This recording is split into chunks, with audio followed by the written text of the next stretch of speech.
Hello everyone, it's Dom here from Esports News UK. This is the first interview at Insomnia 69, proudly powered by ESI London and Aegon by AOC, thanks to our partners. I'm joined here by a gold medalist.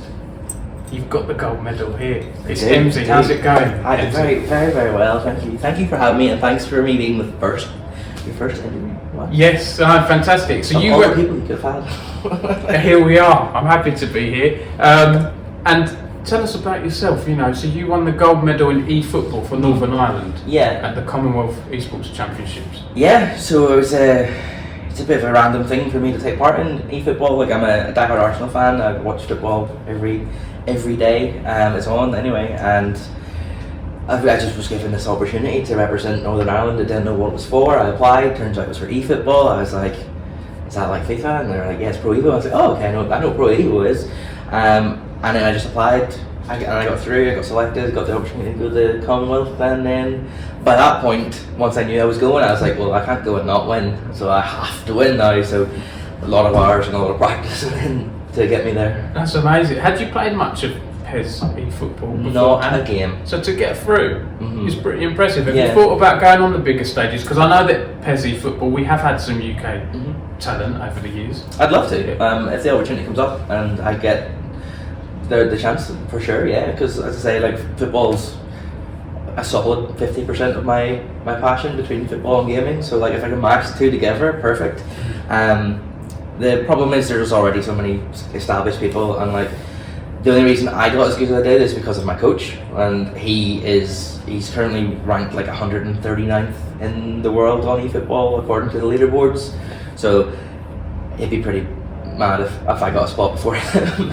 But if it comes up, for sure. And I think if there's a women's league as well, then yeah, for sure I would love to take part. Yeah, what was that like? Because obviously at the Commonwealth you had there was Rocket League, Dota and eFootball. There was the Open and then there was the women's side of things.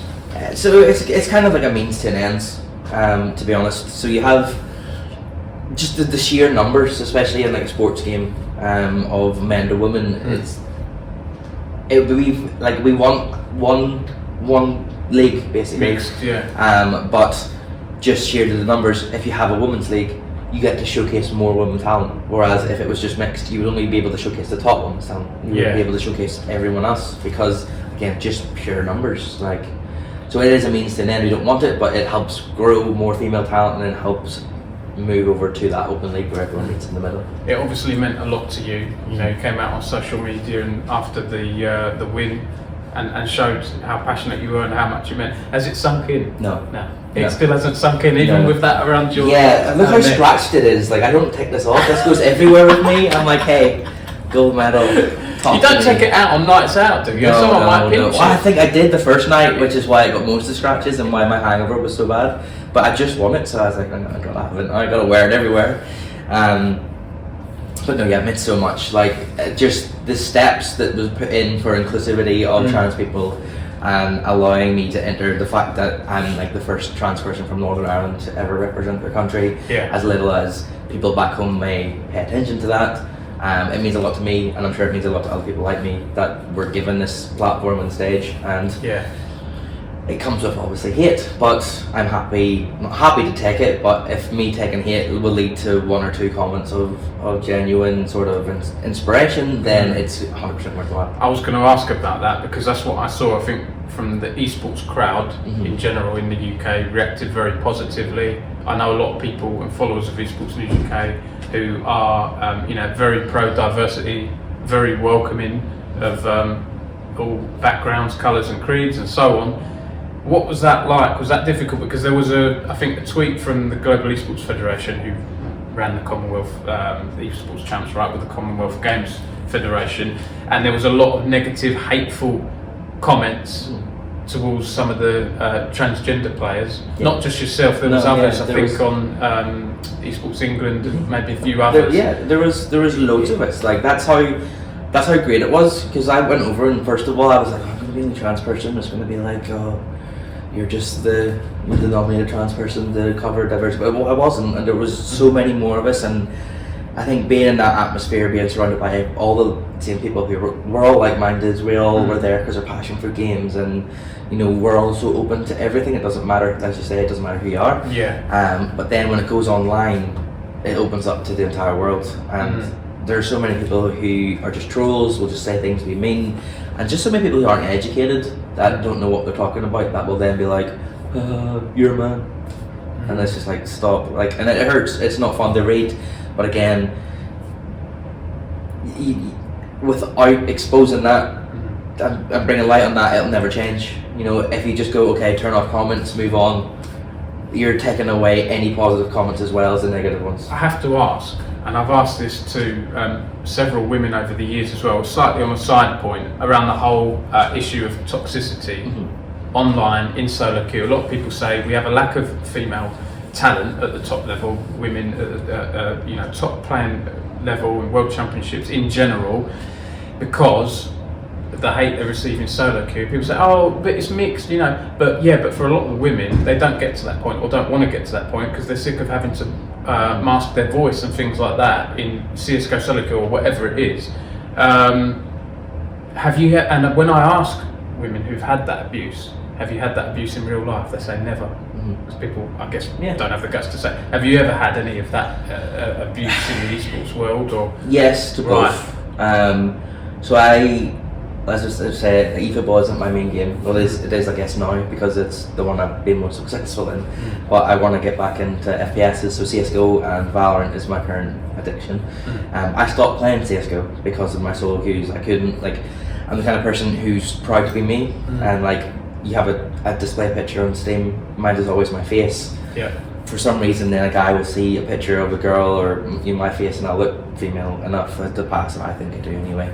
And they'll click on my profile and go, oh, you're trans, and then instantly that's me a target. And this is my team in the game in solo queue. I was like, we're supposed to work together to win this game. Comms is a vital part of this. If your only comms is calling me all kinds of slurs, we're never going to win. We're never going to do it. So eventually, you know, I got to LEM and I was like, I can't put myself through the abuse that I get just for being me in a game. And it's like, game is supposed to be a break from all that.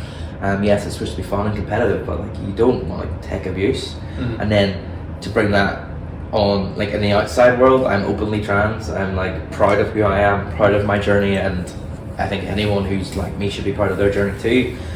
The amount of looks and arguments I get into, like, what, in real life? Yeah. Oh, wow. Like, see, being like, it's, people are just, they just look at you with this like, what even are you?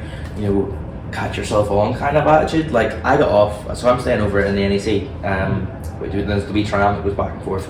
I got off it, and this guy on his phone stared at me the whole way, like, what, here? Here today. This weekend. Today, as I was coming over here. He stared at me the whole way with this look of disgust on his face, and I just stopped and I was like, can I help you? Like, and he was like, looking me up and down. How old was it, can I ask? I don't know, in his 40s maybe. Really? Yeah, so he was like young enough to know better. So I was like, this is off to a great start today. And then I came here, and then every corner you turn here, there's a colourful person. You know, there's all the cosplay and stuff. There's everyone who's so passionate about gaming and stuff. And I was like, okay, that's fine. To the side, we move on. Yeah. But I get it in games and out of games, sadly, and especially being from Northern Ireland, where it's not the most progressive country. Like, there's still places I wouldn't even dare go because I will just get abuse. Like, it's just not safe. It's horrible, isn't it? Well, I'm trying to be on a more positive note. You've just been on the stage, another stage, but you were talking about careers and stuff like that. But I guess for you, you're not a full-time pro gamer. No. So that must. But the fact that you've been up there, you're on a path. Yeah, for sure, and I want to continue that path. And it's less about me being like, I want to be the best gamer out there, and I want to win everything. I do, don't get me wrong, I'm the most competitive person you'll ever meet, which is probably how I ended up winning the gold in the first place. But I just want to show that there's more people like me that exist and or in that world and are on that platform and have that stage and have that opportunity to pursue that career, because we're like so underrepresented with women, LGBT community, and especially the trans community. They like, there's nothing, there's nobody. It's, you know, we're now celebrating the fact that we have women's team. We shouldn't have to celebrate that. That should be a given, that like women are entitled and are included to play these games.